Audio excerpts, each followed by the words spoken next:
अ, सत्र का प्रारंभ करने से पहले सर का संक्षिप्त परिचय देना चाहती हूँ। सर के जो विषय विशेषज्ञता के क्षेत्र हैं वो है education technology, education research and statistic, leadership and teacher education. Sir का जो शैक्षणिक अनुभव है वो 25 वर्षों से भी अधिक का है। सर ने अनेक यूजीसी और आईसीएसएसआर प्रायोजित प्रोजेक्ट्स, मेजर और माइनर जो प्रोजेक्ट्स हैं उनको सफलतापूर्वक संपन्न किया है। और सर की अनेक पुस्तकें तथा शोध पत्र राष्ट्रीय तथा अंतर्राष्ट्रीय पत्रिकाओं में प्रकाशित हैं। और सर के अनेक प्रशासनिक कमेटियों के भी सर सदस्य हैं। आपको सर अपने मध्य पाकर हम अत्यंत हर्ष का अनुभव कर रहे हैं। के सेशन में जो सर हमारे साथ चर्चा करने वाले हैं जिस विषय पर, वो है hypothesis testing and significance level के बारे में सर हमारा ज्ञान संवर्धन करेंगे। Over to you sir. Thank you so much Tamanna ji. Hypothesis के ऊपर आने से पहले एक जो फंडामेंटल बात तो मुझे लगती है कि हर टीचर को, चाहे वो स्कूल में हो, चाहे कॉलेज में हो, चाहे यूनिवर्सिटी में हो, चाहे नेशनल इंस्टीट्यूट में हो, जो समझने की है वो ये कि जो रिसर्च है, अनुसंधान है, उसका एक बेसिक पर्पस है। और जब तक हम उस पर्पस को नहीं समझ पाते तब तक हम रिसर्च ठीक से नहीं कर पाते। और उस पर्पस को मैं 2-3 तरह से डिवाइड कर लेता हूं। और वो पर्पस आपका डिग्री लेने से अलग है। बहुत बार जब हम लोग रिसर्च करते हैं, चाहे वो एमएड लेवल पे हो, चाहे वो एमए लेवल पे हो, चाहे वो एमफिल लेवल पे हो, चाहे डॉक्टरेट लेवल पे हो, और बहुत बार चाहे वो प्रोजेक्ट लेवल पे हो, उसका जो आउटकम है वो बहुत कंक्रीट नहीं होता। उसका आउटकम एक किताब की फॉर्म में तो होता है, जिसको हम चाहे आईसीएसआर की लाइब्रेरी में लगा दें, चाहे उसे हम अपनी यूनिवर्सिटी की लाइब्रेरी में लगा दें, आपको कैंडिडेट को एक सर्टिफिकेट मिल जाता है। यदि मैंने अभी मैम ने कहा कि मैंने प्रोजेक्ट किए आईसीएसआर से, यूजीसी से, तो मेरे पास एक बायोडाटा में लिखने के लिए एक लाइन है कि मैंने एक प्रोजेक्ट को कोऑर्डिनेट किया। यदि मैंने 10 पीएचडी गाइड किए तो मैं इस बात का क्रेडिट लेता हूं कि मैंने 10 रिसर्च गाइड की। यदि मैंने 100-150 के करीब डिसर्टेशंस एमएड या एमए के किए तो वो मेरा कंट्रीब्यूशन है। ऐसे स्टूडेंट भी बहुत एग्रेसिवली इस बात को कहता है कि मैंने इस टॉपिक के ऊपर रिसर्च किया। अब लगातार फंडिंग जो है वो कम होती जा रही है और गवर्नमेंट ऑफ इंडिया इस बात के बारे में बहुत चिंतित है कि जब भी फंडिंग हो तो उसका सोशल इंपैक्ट, यदि वो सोशियोलॉजी के फील्ड में रिसर्च हो रही है तो उसका सोशल इंपैक्ट, और यदि वो फिजिकल साइंसेस में हो रही है तो उसका जो इंपैक्ट है वो जब तक आप बहुत कैटेगोरिकली बताएंगे नहीं कि ये रिसर्च की, इसके लिए इतना पैसा खर्च किया, इसका ये फायदा है, सोसाइटी को ये फायदा है, एजुकेशन सिस्टम को ये फायदा है, उसकी पॉलिसी बने। तो सबसे पहली बात जो समझने की है, यदि आई थिंक हम लोग सभी लोग एजुकेशन के हैं या अलग अलग फील्ड से हैं? हाँ, डिफरेंट फील्ड से भी हैं। डिफरेंट फील्ड से, ओके। सो सबसे पहला जो एक क्वेश्चन है, प्रश्न है जो हमें एड्रेस करना चाहिए खुद के लिए, कि जो रिसर्च मैं कर रहा हूं, क्या वो रिसर्च मेरे सब्जेक्ट के फंड ऑफ नॉलेज को इंप्रूव कर रही है, उसमें कुछ एडिशन डाल रही है। यदि हम ये कहते हैं कि छोटे बच्चे इस तरह से पढ़ते हैं, अब छोटे बच्चे 1970 का जो 5 साल का बच्चा था वो, और 2020 में जो 5 साल का बच्चा है, एक थ्योरी बनी कि 5 साल का बच्चा ऐसे बिहेव करता है, 8 साल का बच्चा ऐसे बिहेव करता है, 12 साल का बच्चा ऐसे बिहेव करता है। यदि वो 1960s में बनी है तो क्या 1960s में जो बच्चों के एक्शंस होते थे, जो एक्टिविटीज वो उस एक एज स्ट्रक्चर में करते थे, क्या आज भी 5 साल का बच्चा या 8 साल का बच्चा या 12 साल का बच्चा वही एक्टिविटीज कर रहा है जो कोई नॉलेज डेवलप की थी 1960s में? शायद नहीं। आज का बच्चा ज्यादा टेक्नोलॉजिकल ओरिएंटेड हो रहा है, उसको ज्यादा एक्सपोजर हो रहा है, उसके समझने के तरीके बदल रहे हैं। तो अब मुझे लगता है कि जो नॉलेज ऑलरेडी थी, क्या वो नॉलेज रिडंडेंट तो नहीं होगी? क्या उस एग्जिस्टिंग नॉलेज की कोई नई इंटरप्रिटेशन तो नहीं आ गई? क्या उसमें कोई बदलाव तो नहीं आया? अब जैसे ही मैं इस बात को एड्रेस करता हूं as a professor of education, तो मैं इस बात के ऊपर रिसर्च करने की सोचता हूं कि जो मेरी एग्जिस्टिंग नॉलेज है,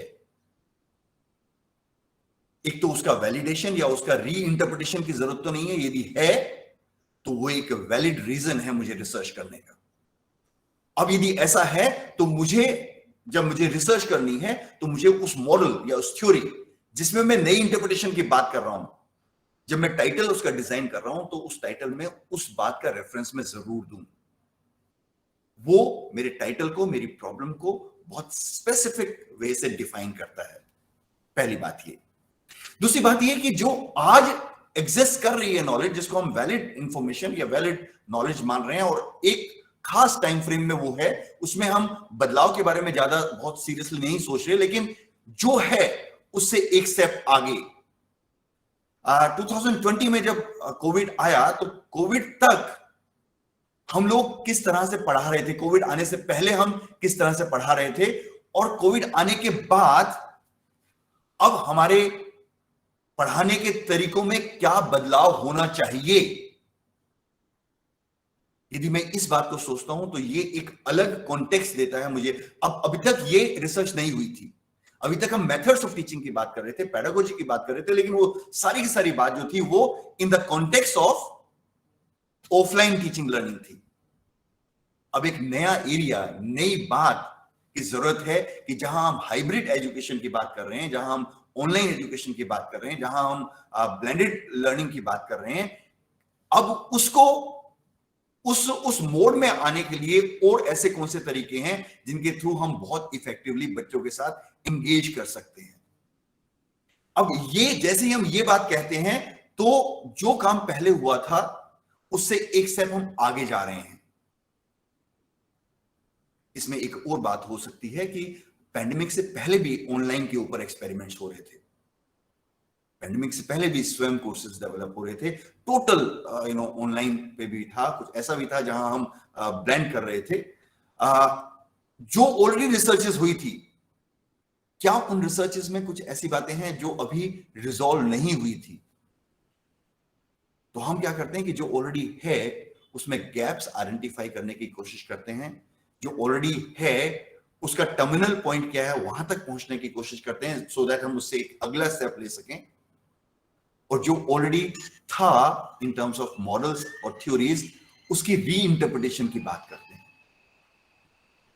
पहली बात ये कि हमें जब भी रिसर्च के बारे में सोचना है तो हमें यह बात देखनी होगी कि हम कहां हैं और कहां जाना चाहते हैं।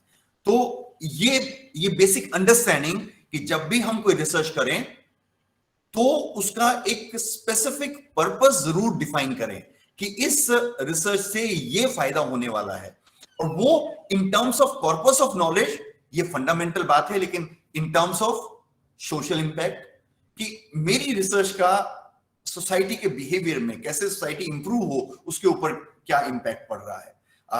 मेरी टेंडेंसी कि एनवायरमेंट अवेयरनेस हो, मेरी टेंडेंसी कि पोल्यूशन कम से कम हो, मेरी टेंडेंसी कि लोगों में वैल्यूज डेवलप हो।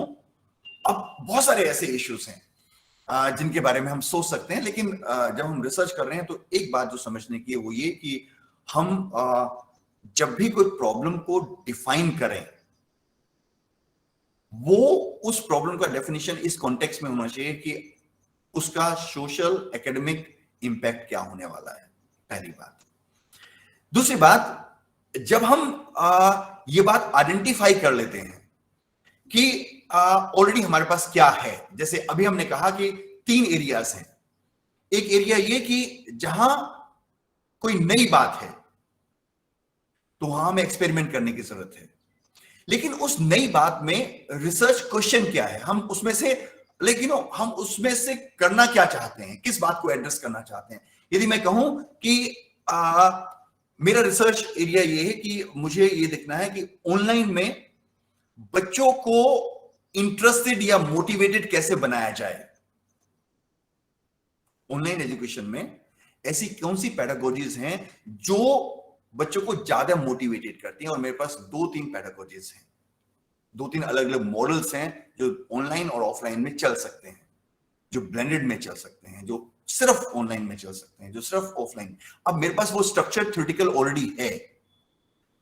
उस स्ट्रक्चर को सामने रखते हुए मेरे पास एक नया दिमाग में ये बात आ रही है कि अब मेरे सामने एक चैलेंज है कि जो लोग अब ब्लेंडेड या हाइब्रिड एजुकेशन में जाना चाह रहे हैं, उस मॉडल के लिए कौन कौन सी ऐसी टेक्निक्स हैं जो बच्चों को अच्छा मोटिवेट करती हैं। अब ये क्वेश्चन है, एक टोटल एरिया बना, एक स्ट्रक्चर बना, एक क्वेश्चन बना। अब वो क्वेश्चन जब हम सॉल्व करने की बात करते हैं, रिसर्च प्रोसेस को के थ्रू जब हम इस क्वेश्चन को रिजॉल्व करने की कोशिश करते हैं, तो वहां से हाइपोथेसिस फॉर्मुलेशन की जर्नी शुरू होती है। हाइपोथेसिस फॉर्मुलेशन की जर्नी इस जगह से शुरू होती है जहां मैं एक एरिया डेवलप कर चुका हूं, ये आइडेंटिफाई कर चुका हूं कि मेरा बेसिक पर्पस रिसर्च का क्या होने वाला है, कि वो एग्जिस्टिंग नॉलेज में एडिशन है या वो एग्जिस्टिंग नॉलेज में गैप्स को फिल करना है, या जो एग्जिस्टिंग मॉडल्स और थ्योरीज हैं उसमें उसकी रीइंटरप्रिटेशन की बात आ रही है। ये जब बात आई उसके बाद मैं एक एरिया स्पेसिफाई करता हूं अपने अपने डिसीजन। लाइक मेरा एरिया एजुकेशन का है, तो मैंने ये एग्जांपल आपके साथ शेयर किया कि हाइब्रिड एजुकेशन या ब्लेंडेड एजुकेशन या ऑनलाइन एजुकेशन, इसमें हम लोगों ने एक्सपेरिमेंट किया जब हम कोविड में थे। और हमने देखा कि बहुत सारे लोग, अभी भी यदि मैं देखूं तो 41 के करीब लोग हैं। मुझे ये नहीं मालूम कि 41 में से कितने लोग मुझे ध्यान से सुन रहे हैं। मुझे ये नहीं मालूम कि 41 में से कितने लोग प्लेटफॉर्म पे हैं। उनकी प्रोफाइल पिक्चर्स तो मुझे नजर आ रही हैं, लेकिन वो वहां हैं ये भी मुझे मालूम नहीं है। उनकी एंगेजमेंट के लिए शायद मेरे पास बहुत अच्छे तरीके नहीं हैं। अब मैं आपके साथ एंगेज कैसे कर सकूं और आपको कैसे मोटिवेट कर पाऊं कि आप सब लोग मुझे ध्यान से सुने भी और जो मैं कह रहा हूं उसको साथ साथ करते भी रहें। ये मेरे लिए एक चैलेंज था और मुझे लगा कि इसके ऊपर मुझे काम करना चाहिए। तो उसमें उसके आगे मैं जब सोचना शुरू करता हूं तो मैंने उसको प्रॉब्लम को आइडेंटिफाई किया, रिसर्च क्वेश्चन सामने रखते हुए प्रॉब्लम को आइडेंटिफाई किया। अब जब मैं आगे चलने की कोशिश कर रहा हूं तो मुझे 2-3 चीजें देखने की जरूरत है कि क्या कोई थ्योरेटिकल मॉडल ऐसा है जो ऑनलाइन या डिस्टेंस एजुकेशन या ब्लेंडेड लर्निंग के लिए ऑलरेडी एग्जिस्ट कर रहा है। बहुत बार हम लोगों की सोच ये होती है कि हम अपने मन से कुछ भी हाइपोथेसाइज कर लेते हैं कि हमने प्रॉब्लम लिया और हमने हाइपोथेसिस करा लिया कि भाई हमने 3 तरह से पढ़ा के हम देखेंगे और इस तरीके से देखेंगे, इस तरीके से देखेंगे और उसमें देखेंगे कि कहां कौन सा मॉडल जो है वो इफेक्टिवली कर रहा है काम मोटिवेशन के लिए। ये एक प्रोसेस है किसी रिसर्च को डिजाइन करने की और एनालाइज करने की। लेकिन क्या बिना किसी थ्योरेटिकल ओरिएंटेशन के, थ्योरेटिकल कंस्ट्रक्ट के हम इस तरह से किसी चीज को हाइपोथेसाइज कर लेते हैं? ये एक बड़ा क्वेश्चन है कि जब तक हम इस फील्ड से रिलेटेड लिटरेचर नहीं पढ़ते और इस फील्ड से रिलेटेड कुछ ऐसे मॉडल्स या थ्योरीज जो एग्जिस्ट कर रही हैं, जो ये कह रही हैं कि ऑनलाइन जहां एंगेजमेंट है वहां कैसे मोटिवेट किया जाए। आज की बात तो नहीं है, लेकिन बहुत सारे सालों से, लाइक 20-30-40 सालों से कोर्सेरा के ऊपर कोर्सेज चल रहे हैं। स्वयं पोर्टल पे अब चलने शुरू हुए पिछले 6-7 सालों से, लेकिन उससे पहले कोर्सेरा एक पोर्टल था, लर्निंग मैनेजमेंट सिस्टम था, पोर्टल था जिसके ऊपर मूक कोर्सेज अपलोड हो रहे थे। तो क्या जब ये काम शुरू हुआ तब लोगों ने काम किया, उसको मुझे एक्सप्लोर करना चाहिए, वो थ्योरीज और मॉडल्स जो हैं जो ऑनलाइन में एंगेजमेंट की बात करते हैं, उसके ऊपर उसको पढ़ने के बाद उससे रिलेटेड रिव्यू लिटरेचर का वो फाइंड आउट करना चाहिए और ये देखना चाहिए कि इस फील्ड में इस स्पेसिफिक रिसर्च प्रॉब्लम के ऊपर जहां मैं ये आइडेंटिफाई करने की कोशिश कर रहा हूं कि कौन से ऐसे तरीके हैं जिसके थ्रू मैं स्टूडेंट एंगेजमेंट बढ़ा के बच्चों में मोटिवेशन डेवलप कर सकता हूं, या बच्चों को मोटिवेट कर सकता हूं कि वो ज्यादा एंगेज हों। तो ये एस्पेक्ट जो है वो मुझे वहां डेवलप करना चाहिए। ये बात जब हम उस बात पे आते हैं, उससे पहले हाइपोथेसिस क्या है कि ये मैंने आपके लिए एक स्टेप्स बताए हैं कि रिसर्च के क्या होते हैं, कि आप आइडेंटिफाई करते हो प्रॉब्लम एरिया, आप रिव्यू करते हो, इवैल्यूएट करते हो लिटरेचर को, ये मैंने अभी आपके साथ डिस्कस किया, और उसके बाद आप रिसर्च क्वेश्चंस बनाते हो जिसके बेसिस पे आप हाइपोथेसिस डेवलप करते हो। अभी तक मैंने इतनी बात आपसे की।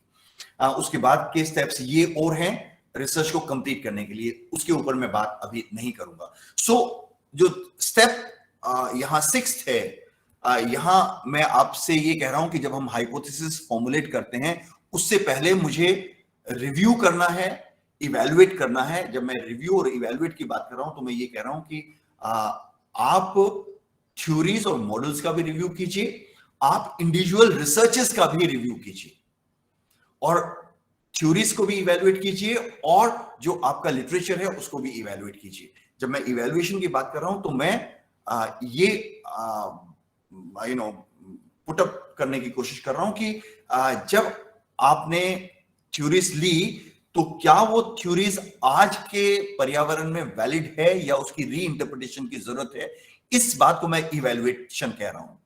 और जब मैं इंडिविजुअल रिसर्चेस को आप कोट करते हैं, कोट किया, इस साल में इस आदमी ने ये काम किया, इस साल में इस आदमी ने ये काम किया, जब आपने ये सारा लिस्टिंग कर लिया, उसके बाद फिर आप रिव्यू और इवैल्यूएट करते हो, देखते हो कि क्या इस फील्ड में एग्जॉस्टिव रिसर्च हो रखी है। यदि आपको लगता है बहुत रिसर्चेस हो रखी हैं, तो आपको ये कोशिश करनी चाहिए कि उसका मेटा एनालिसिस कर लें। यदि आपको लगता है कि काफी रिसर्चेस हुई हैं, as a researcher you have to take the call कि आप ये सोचने की कोशिश करेंगे कि क्या वो एक सफिशिएंट फंड ऑफ रिसर्चेस है, और यदि है तो आप एक मेटा एनालिसिस, एक टेक्निक है, उसके थ्रू ट्रेंड कि जो रिसर्चेस हुई हैं उसमें कोई सिग्निफिकेंट ट्रेंड उभर के आ रहा है। यदि आ रहा है तो आप रिसर्च हाइपोथेसिस बनाने की तरफ चलते हैं, कि आपके पास एक सफिशिएंट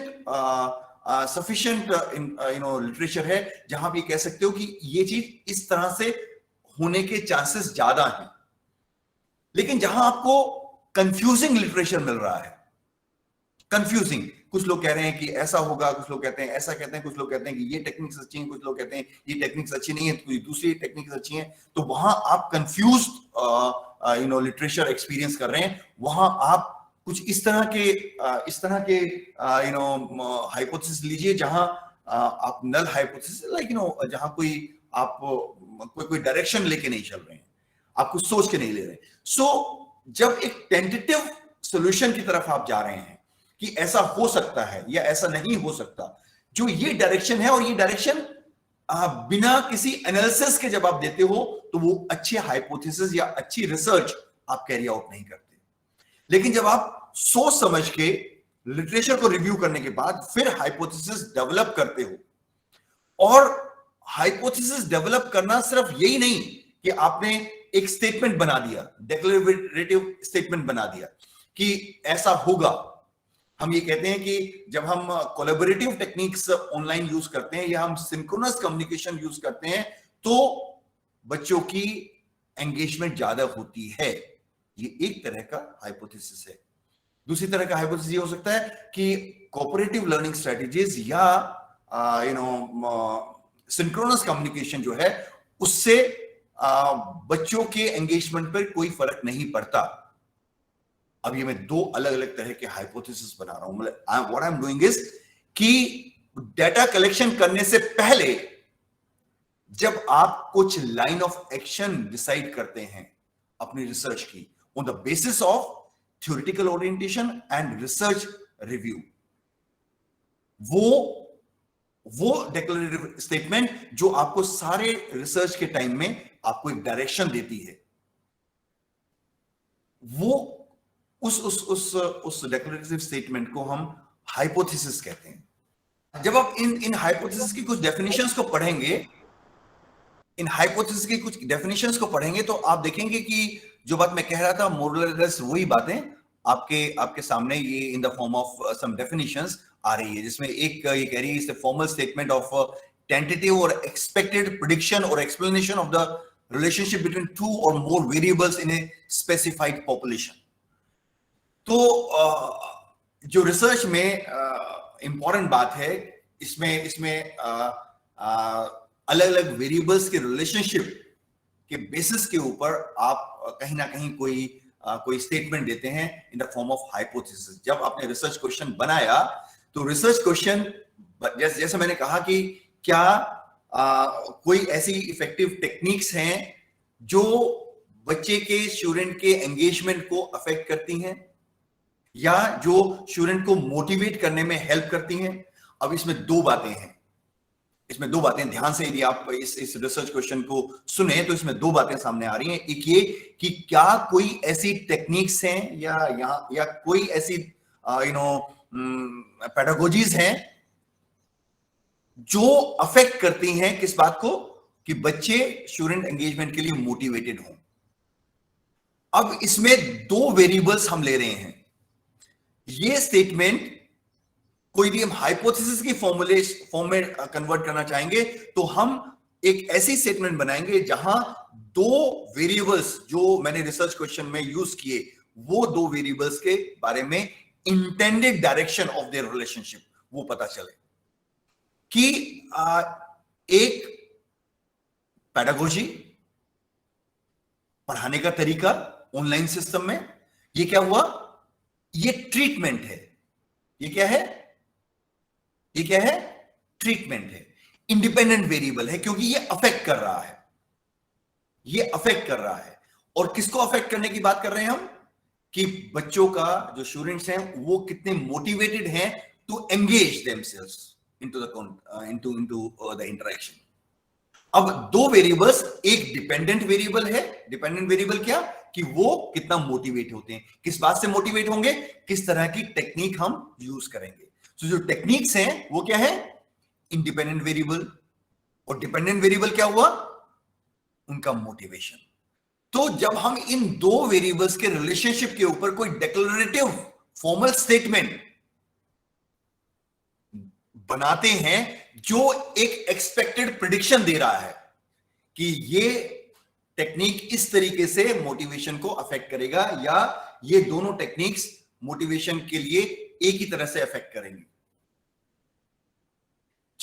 एक बात जो इंपॉर्टेंट है रिसर्च में समझने की, कि जब आप रिसर्च फॉर्मुलेट करते हो, रिसर्च क्वेश्चंस फॉर्मुलेट करते हो, प्रॉब्लम को आइडेंटिफाई और बनाते हो, तो उस वक्त आपके जो वेरिएबल्स हैं वो बड़े स्पेसिफिक होने चाहिए कि आपके इंडिपेंडेंट वेरिएबल आपका कौन सा है। क्या वो इंडिपेंडेंट वेरिएबल एक है या वो इंडिपेंडेंट वेरिएबल एक से ज्यादा है। वो इंडिपेंडेंट वेरिएबल एक नेचर का है या अलग अलग नेचर का है। डिपेंडेंट वेरिएबल एक है या डिपेंडेंट वेरिएबल ज्यादा है। जब मैं ये कह रहा हूं कि इंडिपेंडेंट वेरिएबल किस नेचर के हैं, इसका मतलब दो अलग अलग तरह के वेरिएबल्स हैं इंडिपेंडेंट वेरिएबल्स में। एक ट्रीटमेंट वेरिएबल होता है जब आप एक्सपेरिमेंटल रिसर्च करते हो। जब आप एक्सपेरिमेंटल रिसर्च करते हो तो ट्रीटमेंट वेरिएबल होता है जिसको हम मैनिपुलेट करते हैं। और उसमें कुछ ऐसे वेरिएबल्स होते हैं जो हम मैनिपुलेट नहीं कर सकते, हम उनको ट्रीट नहीं कर सकते, लेकिन उनको हम क्लासिफाई कर सकते हैं। तो इंडिपेंडेंट वेरिएबल दो तरह के, एक ट्रीटमेंट और एक क्लासिफिकेटरी, और उसके बाद डिपेंडेंट। वो एक एक्सपेक्टेड सॉल्यूशन आपको दे रहा है कि क्या इंटेलिजेंट सॉल्यूशन होगा किसी एक बात का। और ये बेसिकली दो वेरिएबल्स के रिलेशनशिप का प्रेडिक्शन कर रहा है। This is what is hypothesis. इसको मैं आई जस्ट मूव अहेड। ये दो तरह के on the basis of variables दो तरह के हाइपोथेसिस हम डेवलप कर सकते हैं। एक बाइवेरिएट रिलेशनशिप जहां एक इंडिपेंडेंट है और एक डिपेंडेंट है, और दूसरा मल्टीवेरिएट जहां जो आपके जो वेरिएबल्स हैं वो दो से ज्यादा हों। लाइक कई बार हमारे पास 2 से ज्यादा इंडिपेंडेंट वेरिएबल होते हैं और एक डिपेंडेंट होता है, कई बार एक डिपेंडेंट होता है और 4-5 डिपेंडेंट वेरिएबल होते हैं। सो जहां हम रिग्रेशन लगाते हैं तो उसके लिए अलग अलग तरह की टेक्निक्स जो हैं वो हैं। रिसर्च हाइपोथेसिस इन जनरल 3 तरह के हैं, research hypothesis, null hypothesis, testable hypothesis. इनके बारे में बहुत डिटेल बात नहीं करूंगा, लेकिन हाँ, रिसर्च हाइपोथेसिस की 1-2 जो बातें कि जहां हम सिंपल हाइपोथेसिस कह रहे हैं और रिसर्च हाइपोथेसिस कह रहे हैं, वहां इंडिपेंडेंट वेरिएबल और डिपेंडेंट वेरिएबल का सिंपल रिलेशनशिप है, जहां ज्यादा वेरिएबल्स नहीं है, एक इंडिपेंडेंट एक डिपेंडेंट, वो सिंपल हाइपोथेसिस है। लेकिन एक इंपॉर्टेंट बात जो ये कहता है कि जैसे यहां मैंने एग्जांपल दिया, 2 hourly positions changing of a fully bedridden patient will prevent bed sore। इस एग्जांपल में 2 hourly position changing is independent variable and bed sore prevention is dependent variable। Statement shows that there exists a relationship between 2 hourly positioning and bed sore prevention। Now इसमें अब 2 तरह के issues आते हैं कि research hypothesis जब होता है तो उसमें एक बात का हमेशा ख्याल रखिए, उसको हम अलग अलग तरह से फॉर्मलाइज करते हैं। एक जगह जहां वो डायरेक्शनल होता है, और एक होता है नॉन डायरेक्शनल। इसके बारे में मैं आगे बात करूंगा, लेकिन ये हाइपोथेसिस बनाना, डायरेक्शनल हाइपोथेसिस एक रिलेशनशिप की बात कर रहा है कि एक डायरेक्शन बता रहा है। जैसे हमने यहां कहा कि high quality of nursing education will lead to high quality of nursing practice skills. यहां हम क्या कह रहे हैं कि यदि नर्सिंग एजुकेशन अच्छी होगी तो नर्सिंग प्रैक्टिस स्किल्स बेटर होंगे। अब ये क्या है, एक पॉजिटिव साइड बता रहा है। हम ये भी कह सकते थे यहां पे कि high quality of nursing education will lead to low quality of nursing practice skills. ये भी डायरेक्शनल है कि एक डायरेक्शन क्या है कि पॉजिटिव, दूसरी डायरेक्शन क्या है, नेगेटिव। दोनों तरह से ही रिसर्च हाइपोथेसिस बनते हैं, एक डायरेक्शन दूसरी डायरेक्शन। और इसमें एक बात का ख्याल रखिएगा,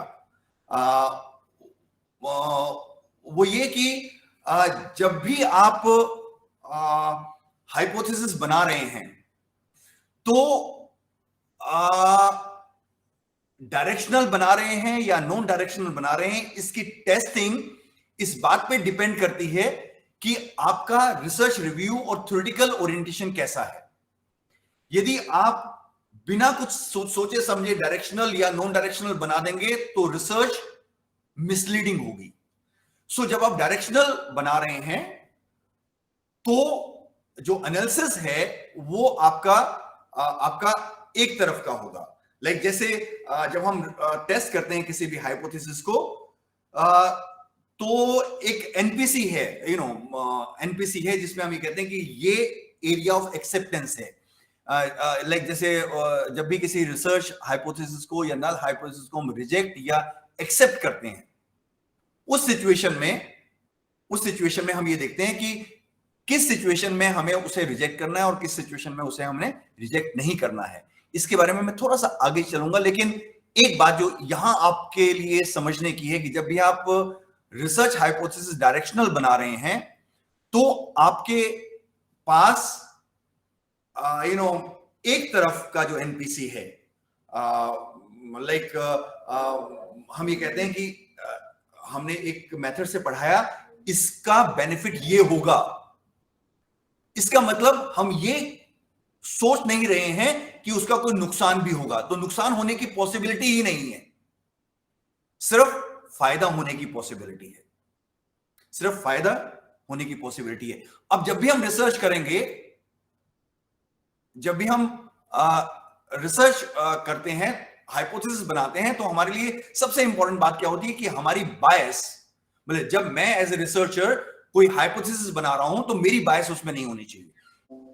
तो जब भी हम हाइपोथेसिस बनाते हैं तो हमें इस बात का ख्याल रखना होता है कि हाइपोथेसिस बनाते वक्त यदि हम कोई भी डायरेक्शन नहीं दे रहे हैं तो हम बड़े ऑब्जेक्टिव होके चल रहे हैं, लेकिन हर सिचुएशन में हमें नल हाइपोथेसिस या लाइक बिल्कुल बैलेंस नहीं चलना होता, जहां हमारे पास एक एक्यूमुलेटेड रिसर्च लिटरेचर है जो ये बात कहता है कि ये ऐसे होगा, या थ्योरेटिकल मॉडल कोई ऐसा है जो ये कहता है कि दूसरे तरफ, जैसे मैंने कहा कि हम ये ट्रीटमेंट देंगे, ट्रीटमेंट देने के बाद इसके ऊपर पॉजिटिव इफेक्ट होगा, नेगेटिव होने का कोई प्रीवियस एक्सपीरियंस नहीं है, तो उस सिचुएशन में हमारे पास रिसर्च हाइपोथेसिस होगा जो डायरेक्शनल होगा कि ये चीज इसको पॉजिटिवली अफेक्ट करेगी। ये बात मैं आपसे इसलिए यहां कर रहा हूं क्योंकि जब हम टेस्टिंग की बात करेंगे तो टेस्टिंग की बात करते वक्त उसकी जो इवैल्यूएशन है, उसके जो 2 लेवल्स हैं, वो लेवल्स इवैल्यूएशन के चेंज हो जाते हैं यदि हम नल हाइपोथेसिस या नॉन डायरेक्शनल हाइपोथेसिस बनाते हैं या जब हम डायरेक्शनल हाइपोथेसिस बनाते हैं। सो ये आपके साथ मैंने बात करी ऑलरेडी कि एक डायरेक्शनल है, एक नॉन डायरेक्शनल है। नॉन डायरेक्शनल मींस जिसकी हम कोई डायरेक्शन नहीं दे रहे हैं। Teacher student relationship influence student learning. अब इस बात को आप देखिए कि यहां नॉन डायरेक्शनल का क्या था कि यहां हम ये भी कह सकते थे कि teacher student relationship influence student learning positively, तो ये डायरेक्शनल हो जाता। जब हम कह रहे हैं teacher student relationship influence students learning negatively, तो भी ये डायरेक्शनल हो जाता। लेकिन यहां हम क्या कह रहे हैं, teacher student relationship influence student learning. ये इन्फ्लुएंस तो कर रही है लेकिन पॉजिटिवली कर रही है, नेगेटिवली कर रही है, इसके बारे में कोई प्रेडिक्शन हम अपने हाइपोथेसिस में नहीं दे रहे। ये नॉन डायरेक्शनल हाइपोथेसिस है। सो इसके बाद जब हम कॉज एंड इफेक्ट रिलेशनशिप के बारे में बात करते हैं तो वो कॉजल हाइपोथेसिस होते हैं। जहां हम 2 वेरिएबल्स के रिलेशनशिप की बात करते हैं तो वो एसोसिएटिव हाइपोथेसिस होते हैं। नल हाइपोथेसिस का मतलब है जब हम एक स्टैटिस्टिकल हाइपोथेसिस बनाते हैं। जैसे मैंने ये कहा कि एक ग्रुप हमने हाई इंटेलिजेंट ग्रुप बच्चों का बना लिया, दूसरा ग्रुप हमने लो इंटेलिजेंट बच्चों का बना लिया। अब उसमें जो डिपेंडेंट वेरिएबल था वो क्या था, motivation to engage in online setup. तो डिपेंडेंट वेरिएबल ये हुआ। अब मुझे नल हाइपोथेसिस बनाना है जहां हम ये कहते हैं कि दोनों ग्रुप्स में कोई डिफरेंस नहीं है। सो मैं ये कहूंगा there is no significant difference between, या there is no significant difference in motivation in online setup for student engagement between a group of high intelligent and low intelligent students। जो लो intelligent group है students का और जो high intelligent group है students का, उन दोनों में स्टूडेंट अचीवमेंट और स्टूडेंट मोटिवेशन में कोई डिफरेंस नहीं है। अब ये इस तरह के जब हम हाइपोथेसिस बनाते हैं, इसको कई बार हम स्टैटिस्टिकल हाइपोथेसिस भी कहते हैं क्योंकि हम यहां स्टैटिस्टिकली उसको टेस्ट कर सकते हैं। सो ये हुआ। इसके बाद हम यहां यस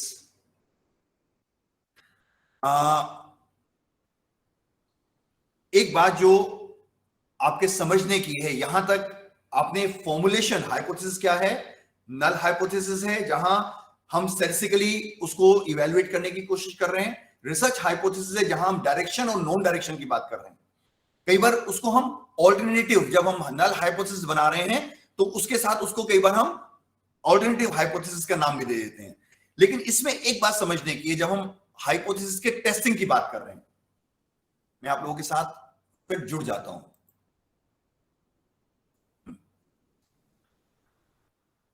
जब हाइपोथेसिस को टेस्ट करने की बात आती है तो 2 बातें जो एक टाइटल में भी आपके था कि हाइपोथेसिस क्या और लेवल्स ऑफ सिग्निफिकेंस क्या। जब भी हम रिसर्च करते हैं तो उसमें एक बात इंपॉर्टेंट जो समझने की है वो ये कि रिसर्च हम पॉपुलेशन के ऊपर नहीं करते। जैसे फॉर एग्जांपल यदि मैं ये देखना चाहता हूं कि इंटेलिजेंस का इफेक्ट अचीवमेंट पे क्या है, तो ये जो इन्वेस्टिगेशन है इसको मैं 8वीं क्लास के बच्चों के ऊपर देखना चाहता हूं कि 8वीं क्लास के बच्चों में इंटेलिजेंस और अचीवमेंट का क्या रिलेशनशिप है। 8वीं क्लास के बच्चे नवोदय विद्यालय में भी पढ़ते हैं, सेंट्रल स्कूल्स में भी पढ़ते हैं, स्टेट बोर्ड के बच्चे भी हैं, सीबीएसई के बोर्ड के बच्चे भी हैं, पंजाब में भी हैं, हरियाणा में भी हैं, हिमाचल में भी हैं। अब मुझे जब मैं रिसर्च करता हूं तो मुझे पॉपुलेशन अपनी आइडेंटिफाई करनी पड़ेगी कि मैं किन बच्चों के ऊपर रिसर्च करना चाहता हूं। अब मैं ये कहता हूं कि भाई मैं तो सिर्फ पंजाब में रिसर्च करना चाहता हूं, ये मुझे रिसर्च करने से पहले अपना डिफाइन करना पड़ता है। इसको we try to develop population frame, meaning there कि जो रिसर्च हम कर रहे हैं वो किन लोगों के ऊपर वैलिड होगी। अब मैंने कहा कि भाई मैं पंजाब में रिसर्च करना चाहता हूं, मैं 8वीं क्लास के बच्चों के ऊपर रिसर्च करना चाहता हूं, मैं उन स्कूल्स में रिसर्च करना चाहता हूं जो सीबीएसई स्कूल्स में पढ़ रहे हों। अब ये मैंने आइडेंटिफाई कर लिया और मैं कहता हूं कि मैंने सिर्फ मेल स्टूडेंट्स के ऊपर ही रिसर्च करनी है, फीमेल के ऊपर नहीं करनी। मैं ये कहता हूं कि मुझे सिर्फ अर्बन एरियाज के स्कूल्स पे काम करना है, मुझे रूरल पे नहीं करना। सो रूरल पे काम पे नहीं करना, हमने अर्बन पे करना है, मेल पे करना है, सीबीएसई स्कूल्स में करना है, पंजाब स्टेट में करना है। सो मैंने पॉपुलेशन डिफाइन किया। अब मैं ये देखता हूं कि भाई वो पॉपुलेशन कितनी है, वो काफी नंबर होगा। से मैंने कहा कि वो 50,000 के करीब, मैंने कैलकुलेशन की 50,000 के करीब हमारी वो पॉपुलेशन होगी। अब मुझे सैंपल लेना। अब 50,000 के ऊपर मैं रिसर्च नहीं करता, रिमेंबर दिस। मैं रिसर्च किसके ऊपर करता हूं? सैंपल के ऊपर। सैंपल क्या है? जो पॉपुलेशन का रिप्रेजेंटेटिव है। अब उसमें 2-3 इश्यूज हैं। अब मुझे यदि रिसर्च करनी है, पॉपुलेशन मैंने आइडेंटिफाई किया, सैंपल के ऊपर किया। अब सैंपल के ऊपर रिसर्च में जो फाइंडिंग आई, उन फाइंडिंग्स को मुझे पॉपुलेशन के ऊपर जनरलाइज करना है। रिसर्च यही है ना कि हम रिसर्च सिर्फ उन 500 बच्चों के ऊपर नहीं कर रहे। वो 500 बच्चे हमारा सैंपल है, हमने रिसर्च किया, लेकिन उस 500 के ऊपर जो फाइंडिंग आई वो हमें जनरलाइज करनी होती है पॉपुलेशन के ऊपर। इसीलिए हम ये कहते हैं कि जब भी हम रिसर्च करते हैं तब हमें पॉपुलेशन स्पेसिफाई करनी चाहिए। और जब हमारी पॉपुलेशन स्पेसिफाई होगी तो उसके बाद हमें सैंपलिंग डिजाइन इस तरह का चूज करना चाहिए कि जो एक छोटा रिप्रेजेंटेटिव पार्ट बना दे जो पॉपुलेशन को रिप्रेजेंट करता हो। इस क्यों करता हो रिप्रेजेंट? क्योंकि जब हमारा सैंपल के ऊपर हम रिसर्च करेंगे तो जो फाइंडिंग आएगी वो finding would be valid on the population. अब ये जो इन्फर करने का है कि जो हमारी सैंपल के ऊपर फाइंडिंग आई उसको हम कंक्लूड या उसको हम जनरलाइज पॉपुलेशन के ऊपर करेंगे, इसके बीच में बहुत सारी स्टैटिस्टिक्स आती है, और वो इन्फ्रेंशियल स्टैटिस्टिक्स आती है कि एक स्टैटिस्टिक्स ऐसी है जो एस्टेब्लिश किया हुआ है, एस्टेब्लिश स्टैटिस्टिक्स है जो ये कहती है कि यदि आप सैंपल के ऊपर रिसर्च करते हो तो आप उसको पॉपुलेशन के ऊपर जनरलाइज कर सकते हो with some confidence, with some probability. अब यदि मैं कहूं कि 2 लेवल्स हैं जिसके ऊपर हम ये देखते हैं कि किस कॉन्फिडेंस के साथ हम सैंपल के रिजल्ट को पॉपुलेशन के ऊपर जनरलाइज कर सकें। जैसे एक स्टैटिस्टिक्स ऐसी है जो ये कहती है कि यदि आपका सैंपल नॉर्मली डिस्ट्रीब्यूटेड है तो उस सिचुएशन में सैंपल पे आपने जो फाइंडिंग्स आई हैं उनको आप ये टेस्ट कर सकते हो कि वो पॉपुलेशन के ऊपर कितने % ऑथेंटिसिटी के साथ वैलिड होगी। ये जो ट्रांसफर है इस बात का, ये सारा बेसिस है हाइपोथेसिस टेस्टिंग का। अब उसमें नॉर्मलिटी की जो थ्योरी है वो सारी यूज होती है। और वो नॉर्मलिटी की थ्योरी क्या है कि जो पॉपुलेशन है और सैंपल हमने उसमें सेलेक्ट किया, सैंपल के ऊपर जो फाइंडिंग्स आएंगी और या जिस तरह से हम सैंपल सेलेक्ट करते हैं उसमें कुछ एरर्स आ जाएंगे, जो वो एरर्स वो होंगे जो गैप होगा कि हमारा 100% रिप्रेजेंटेशन नहीं हुआ। यदि 100% रिप्रेजेंटेशन नहीं हुआ तो 100% वैलिडिटी भी उसके ऊपर नहीं होगी। तो उसके बेसिस पे they are theories of probability, they are statistical theories जो ये बताती हैं कि हम किस लेवल पे किस नंबर के साथ हम अपनी कैलकुलेटेड वैल्यू को किस कॉन्फिडेंस के साथ ये कह सकते हैं कि ये पॉपुलेशन के ऊपर जनरलाइज होगी। फॉर एग्जांपल, यदि हमने हमारा पॉपुलेशन हमने सैंपल लिया एक पॉपुलेशन में से, उसके ऊपर हमने रिसर्च की। रिसर्च करने के बाद हमने उस पर टी टेस्ट लगाया, जैसे मैंने हाई इंटेलिजेंट ग्रुप और लो इंटेलिजेंट ग्रुप दोनों को आइडेंटिफाई किया, उसमें बच्चे आइडेंटिफाई किए। उसके बाद उन बच्चों आइडेंटिफाइड बच्चों के ऊपर हमने स्टूडेंट मोटिवेशन या एकेडमिक अचीवमेंट का टेस्ट दिया। जब एकेडमिक अचीवमेंट टेस्ट दिया तो उसके बाद उसका मीन आ गया, उसका स्टैंडर्ड डेविएशन आ गया, और उसके बाद हमने टी टेस्ट लगा दिया। टी टेस्ट क्या है? Significance of difference between two means. Significance of difference between two means. अब जब टी टेस्ट लगाया, टी टेस्ट क्या है? डिफरेंस ऑफ मीन्स जो नजर आ रहा है difference is divide by standard error of difference.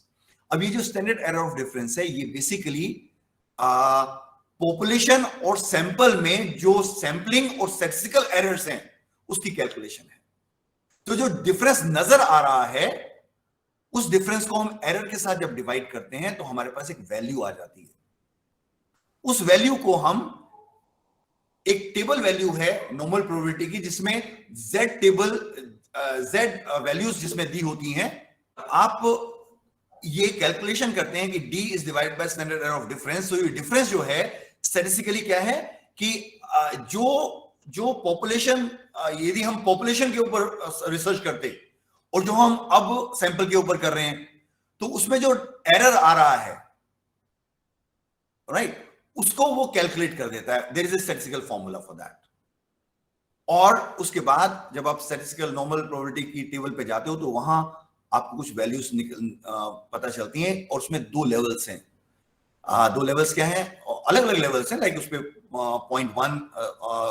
0.10 level है, 0.05 लेवल है, 0.02 लेवल है, 0.20 लेवल है, अलग अलग। अब ये लेवल क्या है कि सपोज जब हम कहते हैं कि 0.01 लेवल, इसका मतलब क्या है कि यदि कोई वैल्यू सिग्निफिकेंट आ रही है तो इसका मतलब यह है कि यदि उस पॉपुलेशन को,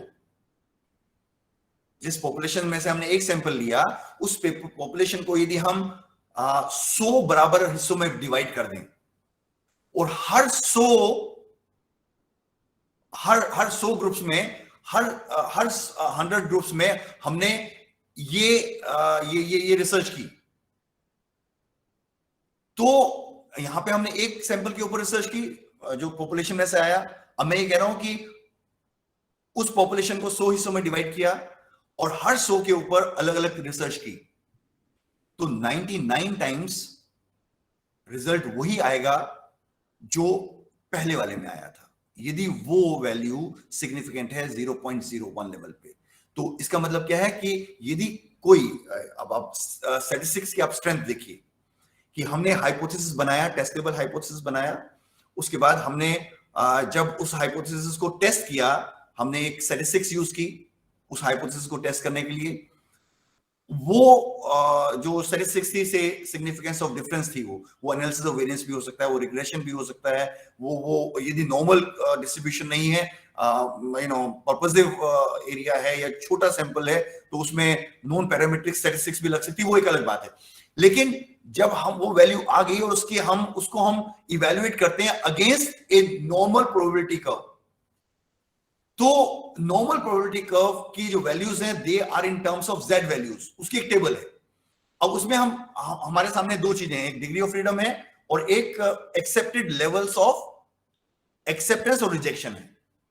अब ये जब हम हाइपोथेसिस बनाते हैं उस वक्त हमें ये जो लेवल्स ऑफ सिग्निफिकेंस है या लेवल ऑफ कॉन्फिडेंस है, ये हमें आइडेंटिफाई कर लेना चाहिए कि हम अपनी रिसर्च जब कर रहे हैं तो हम किस लेवल पे उसको, किस कॉन्फिडेंस लेवल पे हम उसको रखना चाहते हैं। कि हम ये कहते हैं कि हम कोई चांस ही नहीं लेना चाहते, कि कोई गलती का चांस नहीं होना चाहिए, तो उस सिचुएशन में हमें 0.01 लेवल लेना चाहिए।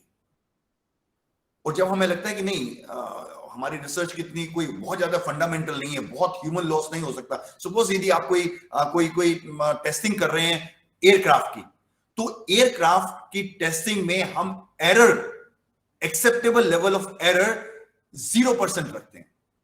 व्हाई? क्योंकि उस पर इतना पैसा खर्च किया हुआ है, एक पायलट बैठा होगा, और जब वो टेस्टिंग पे जाएगा यदि वो क्रैश हो गया तो it will be very difficult for us कि हम उसको डाइजेस्ट कर सकें कि वो क्रैश हो गया, क्योंकि एक आदमी की जान चलेगी और इतना पैसा जो ड्राफ्ट बनाने में था। लेकिन जहां हम सोशल साइंसेस पे रिसर्च कर रहे हैं, वहां नॉर्मली हम उतना rigid levels of errors, acceptable error levels of जो एरर्स हैं वो हम एक्सेप्ट नहीं करते हैं। सो जनरली जो दो लेवल्स ऑफ कॉन्फिडेंस हैं जो हम सोशल साइंसेस में टेकअप करते हैं, वन इज 0.05 लेवल और another is 0.01 level, meaning they by जहां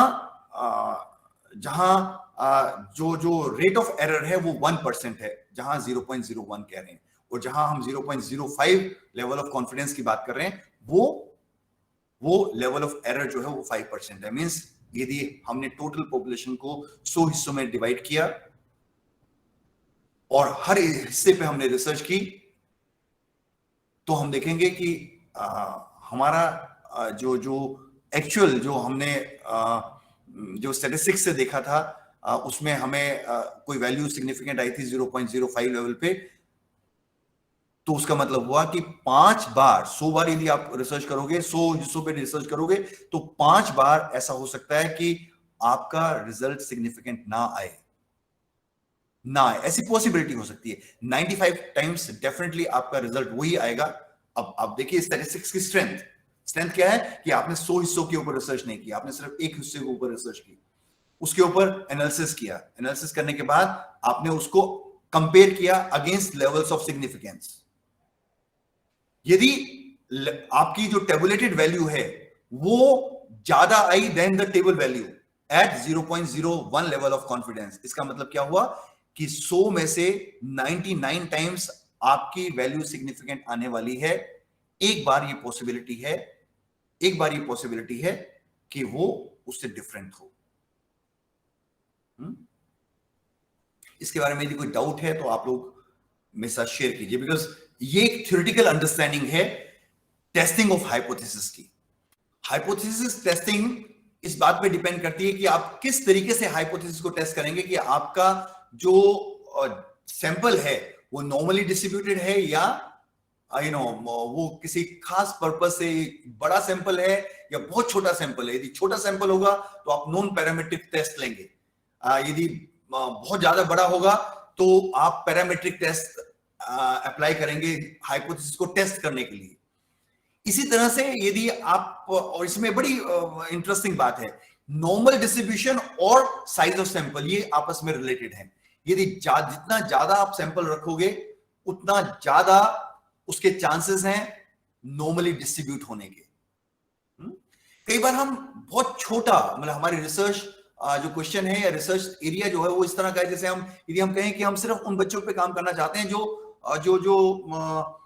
ब्लाइंड हैं, और वो ब्लाइंड जो है बहुत कम लोग हैं, आइडेंटिफाइड लोग हैं, हम वहां नॉर्मल डिस्ट्रीब्यूशन रैंडम सैंपलिंग के थ्रू सेलेक्ट नहीं करते हैं सैंपल को, तो वो एक बड़ा पर्पसिव सैंपल हो जाता है, तो वहां हम बहुत बार नॉन पैरामीट्रिक टेस्टिंग करते हैं। सो अलग अलग जो हाइपोथेसिस हैं उनको टेस्ट करने के अलग अलग स्टैटिस्टिकल तरीके हैं, लेकिन इंपॉर्टेंट बात क्या है जो आपके समझने की है कि रिसर्च में जब हाइपोथेसिस डेवलप कर रहे हैं तो उस वक्त थ्योरेटिकल अंडरस्टैंडिंग, आपका रिव्यू, इसके बेसिस पे आपको ये देखना पड़ेगा कि हम हाइपोथेसिस को नल हाइपोथेसिस बना रहे हैं या हम उसको डायरेक्शनल हाइपोथेसिस बना रहे हैं या हम उसे रिसर्च हाइपोथेसिस बना रहे हैं। यदि हम रिसर्च हाइपोथेसिस बना रहे हैं तो ऑटोमेटिकली जो लेवल ऑफ सिग्निफिकेंस 0.01 का था उसको एक्सेप्टेड लेवल ऑफ कॉन्फिडेंस हम 0.02 कन्वर्ट कर लेंगे। क्यों? क्योंकि नॉर्मल डिस्ट्रीब्यूशन में एक साइड नेगेटिव है, एक साइड पॉजिटिव है। तो जो 5% यदि हमने कहा कि ये 1% है तो उसका half negative side, half positive side चला जाता है।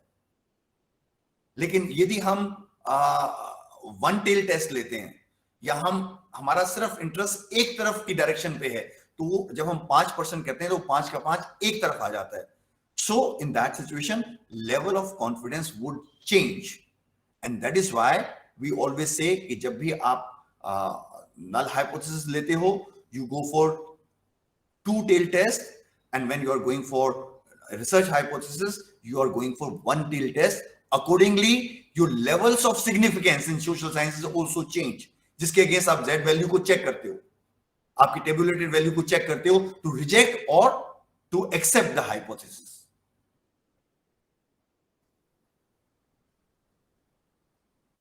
Any doubt if you have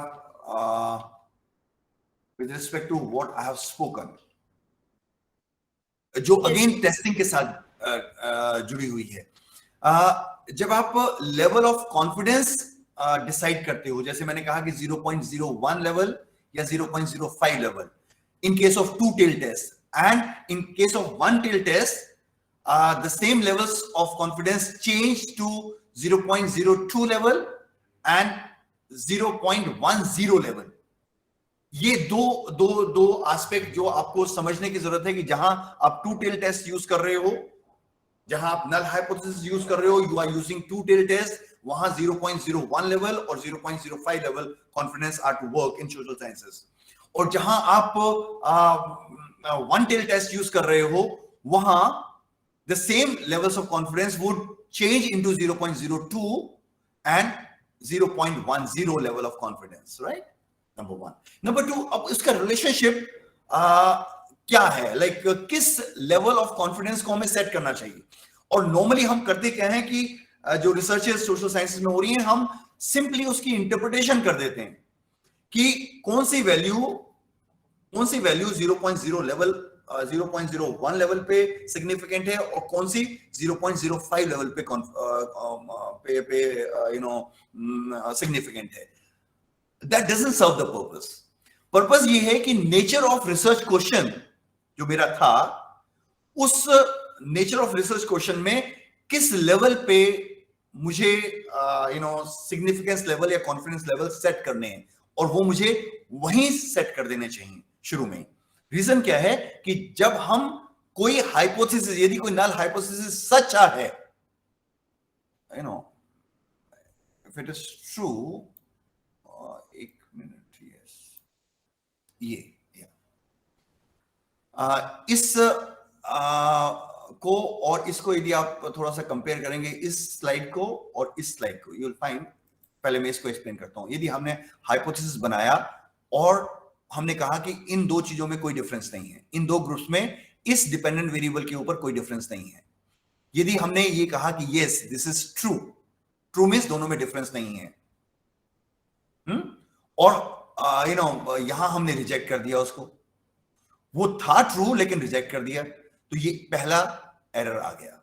meaning there bye कि आदमी इनोसेंट था लेकिन जेल में चला गया, तो यहां ये एरर है.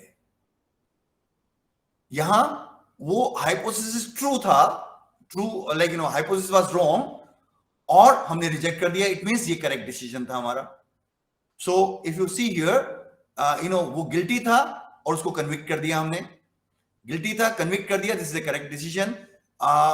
नॉट गिल्टी था, हमने उसे एक्विट कर दिया, ये करेक्ट डिसीजन था. लेकिन हमने क्विट कर दिया उसको, लेकिन वो गिल्टी था, तो ये टाइप 2 एरर. अब ये जो टाइप 1 और टाइप 2 एरर्स हैं, ये इस बात का रिफ्लेक्शन है कि आपने किस लेवल ऑफ कॉन्फिडेंस, मतलब आप 0.0 लेवल रख रहे हैं या 0.5 रख रहे हैं. 0.1 में you are very very competitive. 0.05 में आप थोड़े से लिबरल है. जहां लिबरल है, चांसेस ऐसे हैं कि एक आदमी ने गलती की है, उसके बाद भी उसको पनिशमेंट नहीं होती. और जब आप बहुत स्ट्रिक्ट लेवल ऑफ कॉन्फिडेंस रख देते हैं 0.01 या 0.00, वहां चांसेस हैं कि आदमी ने क्राइम नहीं किया, उसके बाद भी उसको पनिशमेंट हो जाती है. Now this is a crucial decision which a researcher has to take at the time of formulating hypothesis without looking into the nature of data which is collected. क्योंकि डेटा कलेक्शन के बाद यदि आप ये decision लेते हैं कि किस लेवल ऑफ कॉन्फिडेंस को आपको डिसाइड करना है, तो आप सब्जेक्टिव हैं. लेकिन ये डिसीजन आपको उस वक्त लेना है on the basis of review of literature and on the basis of theoretical model, theoretical orientation, then you reject or you accept the hypothesis on the basis of the confidence level which you decided at the time of formulation of hypothesis. I think this is one key point which is very important, when you are formulating a hypothesis and when you are testing a hypothesis. With these words, I end up my presentation here. Thank you so much. Thank you, sir. Thank you so much.